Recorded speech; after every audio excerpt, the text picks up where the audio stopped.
Welcome to 21st Sports Breakdown for Game 2 between the Cleveland Cavaliers and the Golden State Warriors from the 2015 NBA Finals. And this game took place June 7th from the Oracle Arena in Oakland, California.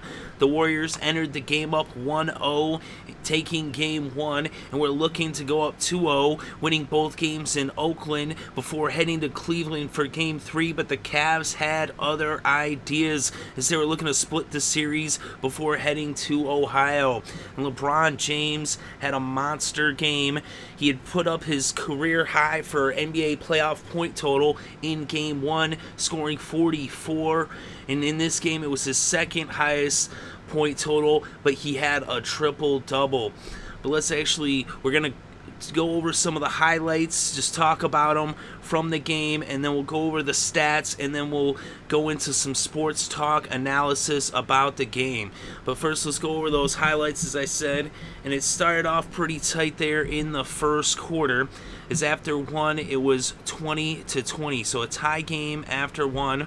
Then in the second quarter, with about 6 minutes left before halftime, Klay Thompson hit a 22-footer to make it 33-30, and that would be the last time that the Warriors would have the lead in regulation. So right there with 6 minutes left before halftime, the Warriors would go up by 3, and they would never have the lead for the rest of regulation.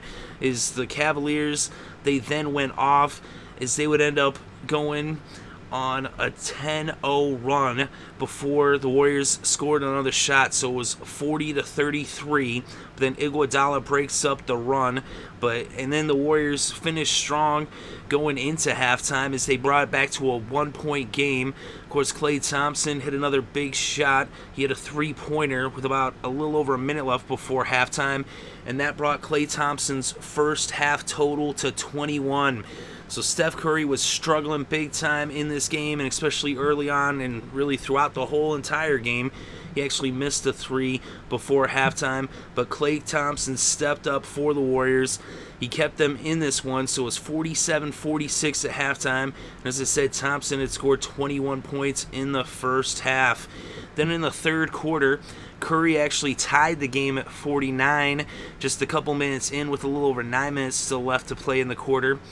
But there wasn't really much scoring in the third quarter, as the Cavs would end up taking the lead back. Klay Thompson hit a three with about 4 minutes left in the third to make it a 3-point game, and they would get back to within 3 again when Draymond Green hit a couple of foul shots. But it was just a lot of defense in this third quarter, as we only saw 29 total points scored between the two teams in the third quarter, as the Cavs only scored 15 and the Warriors only scored 14 points in this third. And so after 3, it was 62-59. Then in the fourth quarter, with about 5 minutes left, Matthew Dellavedova hit a three-pointer to put the Cavs up by 11. So the Cavs were up by 11 with 5 minutes left. It looked like they were going to take this game right there in regulation. But then the Warriors finished strong as they actually outscored the Cavs in the final 5 minutes of regulation 19-8, including a deuce by Steph Curry that tied the game at 87 with less than 10 seconds.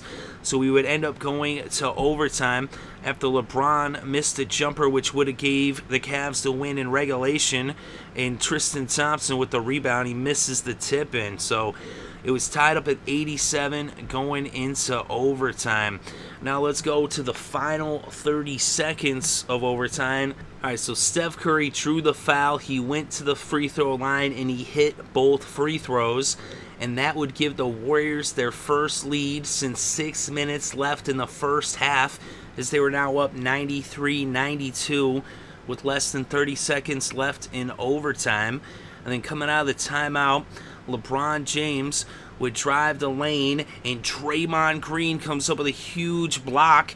He blocks LeBron James, but then after Iguodala grabbed the board, the ball went out of bounds off a bad pass, and so it was Cavs' ball. So the Cavs would regain possession after that block shot, and then James Jones put up a three, but he missed. Dellavedova got the rebound, but he was fouled by Harrison Barnes, and he would go to the line. So Dellavedova goes to the line. The first free throw ties the game, and the second free throw puts the Cavs back in the lead, up by 194-93. So now the Warriors would take a timeout, and then Steph Curry misses a 19-footer. LeBron gets the rebound, and then he gets fouled by Barnes. So now LeBron would go to the line with a chance to make it a three-point game, but LeBron missed the first free throw, and then he ends up making the second, so it was a two-point game, 95-93. So now the Warriors would have the ball with just seconds left. There was 4 seconds on the clock, and so Steph Curry coming down, and he gives it to Klay Thompson, but then Iman Shumpert knocks the ball out of Thompson's hands, and then Tristan Thompson ends up with it, and time expired. So time expires, and the Cavs even up this series as they win Game 2, 95-93, and they did it with D. That's right, defense with a capital D, as they just shut down Steph Curry, the reigning MVP. Steph Curry only shot 21% from the field, hitting just 5 of 23 shots from the field. So actually, if you round up, you could call it 22% because it was 21-7, 0.217 and a bunch of numbers, how that all works. But he only hit 2 3-pointers out of 15 attempts. So Dellavedova shutting down Curry. He did hit 7 of 8 from the foul line, but only 19 points.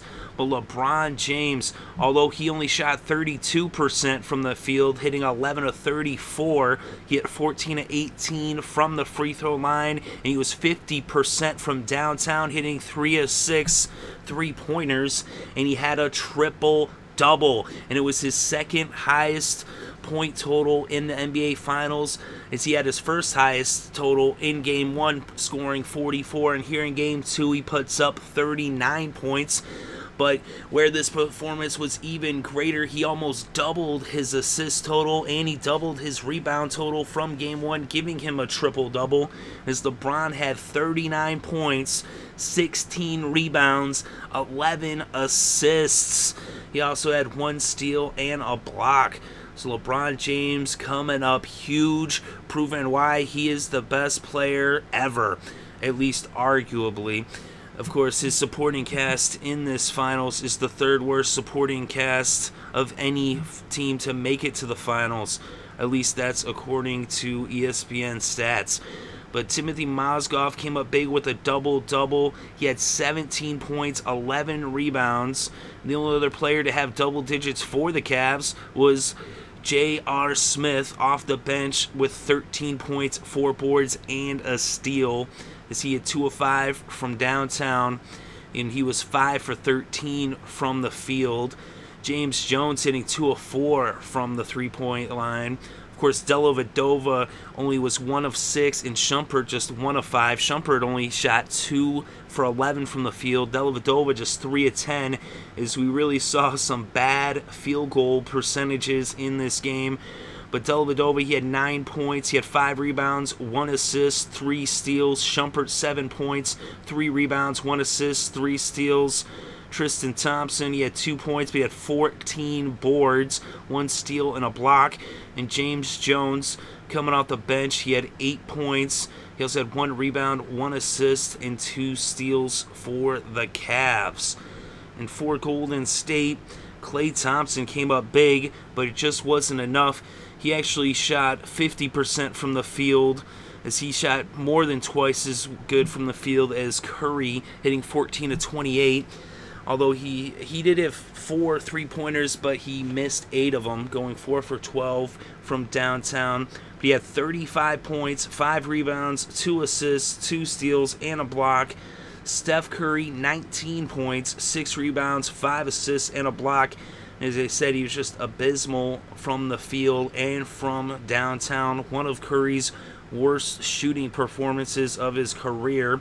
Harrison Barnes had 11 points, 6 rebounds, and a steal. Draymond Green came up with a big performance on the defensive end, but he also had a double-double as well. He's a very solid player, always gives a solid performance. 10 points, 10 boards, 2 assists, 5 steals, and 3 blocks. The Warriors actually had more blocks overall than the Cavs, although the Cavs were just crashing the boards really hard. But off the bench, Iguodala, 7 points, 6 rebounds, 5 assists, and a steal. Leandro Barbosa, 5 points, 1 rebound. Festus Ezeli had 2 points. And Shaun Livingston, 3 points, 1 board, 1 assist, and a steal. These two teams were struggling to get a shot. The Warriors actually shot for a higher percentage, actually in large part due to Klay Thompson. But they shot actually 39.8% from the field versus just 32.6% for Cleveland. So both teams were struggling to hit their shots. Same goes for the three-point shots. The Cavs actually outshot the Warriors from downtown, hitting 33.3%, hitting 9 of 27. The Warriors only 22.9%, hitting 8 of 35. The trend continues. When they do not hit 10 three-pointers, they struggle to win, although they have won at least one game without accomplishing that feat. But the real difference was the free throws. The Warriors, they actually, even though they outshot the Cavs percentage-wise from the free throw line, 76% to 70%, the Cavs made more free throws than the Warriors attempted. The Cavs made 28 of 40, and the Warriors only attempted 25, hitting 19 of those free throws. And the Cavs, they were just monstrous on the board. Thompson and Mozgov were coming up huge. LeBron as well. LeBron actually led the Cavs in rebounds, and they won on the offensive and defensive boards, they ended up outboarding them 55 to 45 overall. They had 4 more offensive boards, and they had 6 more defensive boards as they outboarded them on the offensive glass 14 to 10, and on the defensive glass 41 to 35. The Warriors did have more assists, 16 to 14, and both teams had 11 steals, and the Warriors actually had more blocks, 7 to 3. But it was really anyone's game going into overtime, as we saw in Game 1.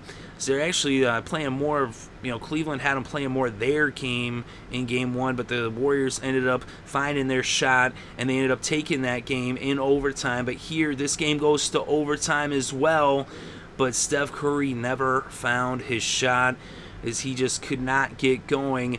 But LeBron, I told you, if you checked out my Game 1 breakdown, that it would take a Herculean effort.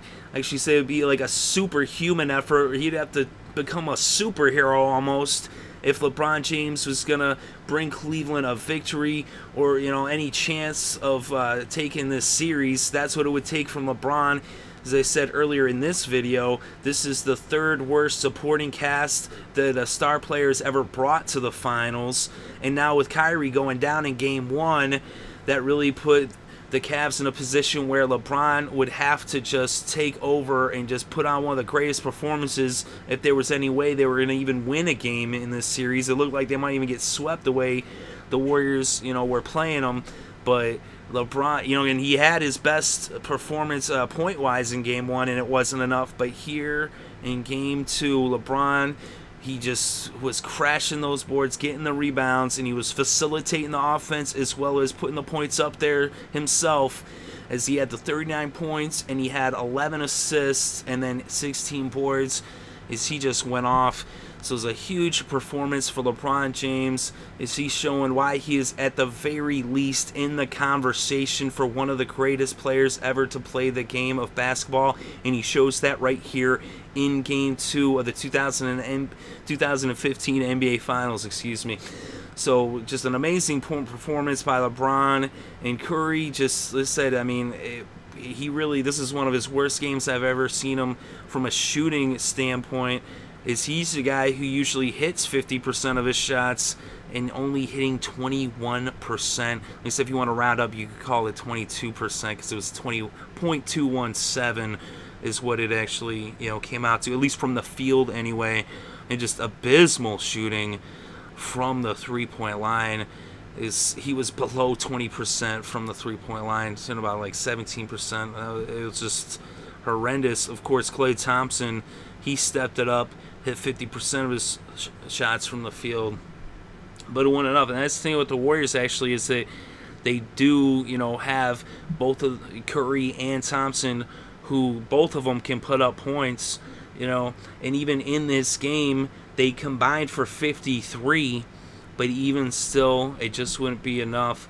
I said all those missed shots in the Cavs were grabbing those boards off of those missed shots as they outboarded them on the defensive glass and on the offensive glass for that matter as well. They came up huge. They came up clutch. Dellavedova, even though he didn't put up too many points, he did have, his only 2 free throws were the 2 free throws that ended up tying the game and putting the Cavs ahead in the final moments of overtime before LeBron added 1 more point when he went 1 for 2 from the line there. And the Warriors, even despite such, a rough performance, they still had a chance to win this game. It shows you how tough it's going to be for the Cavs if they're going to they still win this game. They still got a lot of work cut out for them, because the Warriors definitely have them outmatched. As you can see, even with the poor shooting performance by Curry, it still took overtime, and it came down to the wire, and it was just a 2-point victory. As we've got the slugfest going on. So we got 2 of the best, players in the game of basketball today, the reigning MVP in Curry, and then one of the greatest, a former MVP himself, of course, LeBron James, a future Hall of Famer. Both these guys, it's early in Curry's career, but if he continues to play the way he's been playing, he should be a shoo-in for the Hall of Fame as well. So we're really blessed as basketball fans to be able to see these 2 teams go at it, especially with these stars. And although Klay Thompson, he did outshine Curry in this game, but it's really Curry who has to hit those threes for the Warriors for them to be able to win the game and win the series. But LeBron James, just like I said, putting up a huge performance. This is his his 5th triple-double, rather, of the NBA Finals overall in his career. It puts him 2nd in the all-time list for triple-doubles in the NBA Finals. The only player to have more triple-doubles in the NBA Finals is Magic Johnson. And actually, that's who I would actually say LeBron James has always reminded me of the most, is Irving Magic Johnson. The way they play, how James can play all 5 positions just like Magic could back in his day.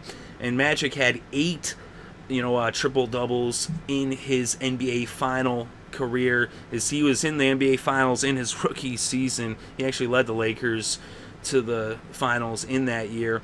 But Magic, they said he had 8 triple-doubles in the NBA Finals. That puts him 1st all-time. LeBron now with 5, and that's actually twice as many as the next guy. Is Larry Bird is tied for 3rd with Frazier, Chamberlain, Russell, and Cousy. This is according to ESPN. Just want to source that stat. But, so he has 5. Some of the greatest names in NBA history only had 2 triple-doubles. So, like I said, LeBron James, he is definitely one of the greatest, as he's now more than doubled the triple-doubles of names like, Walt Frazier, Larry Bird, Walt Chamberlain, Bill Russell, Bob Cousy, some of the greatest ever to play the game. And of course, LeBron James is right up there with them. A huge performance by King James. So what a game this was. What a series this is shaping out to be. After seeing game 1, it looked like the Warriors kind of had it in the bag. But then now the Cavs come out and tie the series in game 2. For the Cavs to be able to win this series, they were going to have to take at least 1 game in Oakland, being that the Warriors have home court advantage. And so it would be impossible for the Cavs to win this series if they had not taken at least 1 game in Golden State. So now the possibility exists that if the home team wins out, the rest of the series, the Cavs could win it in 6. Now the Warriors are put in the position where they are forced to win a game in Cleveland. Will that happen in Game 3? It very well could. Of course, the Cavs are really banged up right now. No Kyrie Irving. He is out for the entire NBA Finals with a fractured kneecap. But Dellavedova coming up big, especially on the defensive end. And, of course, big performances, too, by the big men of Cleveland with Mozgov and Thompson. And Shumpert, too. Shumpert, man, I'll tell you what. He came up huge in overtime. He scored the first points of overtime for the Cavs, and then he comes up big on that final play when the Warriors had a chance to tie it and send it to a second overtime or possibly even win it with a three-pointer. Curry got it to Thompson. Thompson had the hot hand, but Shumpert was there to knock the ball loose even though time was, running down. And then, Thompson was in the right place at the right time to kind of secure the ball as time expired. So Shumpert coming up big for the Cavaliers. And just all around, the Cavs really stepped it up and came up clutch. But, of course, the player of the game, without a doubt, LeBron James. Can't emphasize that enough. But let me know what you thought about this game, what you think about the series moving forward from here, now that it's tied up 1-1. Like I said, after Game 1, I really thought, the way the Warriors were playing it, that the Cavs really had quite the mountain to climb if they were going to get back in this one. As it was even entering the series, the Warriors were the clear favorites. They definitely had the advantage. They're the better team, as in an overall team. They are quite the team all around. I mean, they've got some great players on that squad, especially in their starting 5, and they've got a really deep bench with some very talented players as well. Whereas the Cavs, even if they were healthy, don't quite have the caliber of talent that the Warriors do. At least in that they're not, they don't have experience as a team playing together, as they have a lot of new faces there in Cleveland. But of course, LeBron, when he first showed up in Miami, even with them not having a lot of time together, they were able to get the finals, but it wasn't enough for them to win it, as they ended up losing, to the Mavericks back then. But will LeBron be able to overcome those unsurmountable odds against the Warriors here in his first finals back in Cleveland? Well, only time will tell. And even with this win, they still have their work cut out for them. But Game 3 is going to be big towards what happens in the series. If the Cavs can take Game 3, then that will go a long way towards keeping them in the series. But the Warriors take Game 3, then the Cavs will be in big trouble because they'll have secured home court advantage back. So Game 3 is always one of the most important games of any best-of-7 series. And so definitely cannot wait to see what happens in that game, and I'll be watching that on the edge of my seat.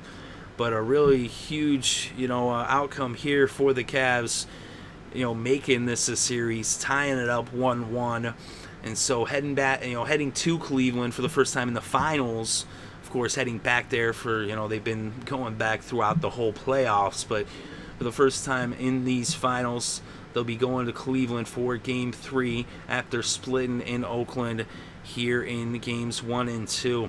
But let me know what you think in the comments section below. What do you think about LeBron James's huge performance in this game? What do you think about the Cavaliers tying up the series? What do you think about their chances moving forward?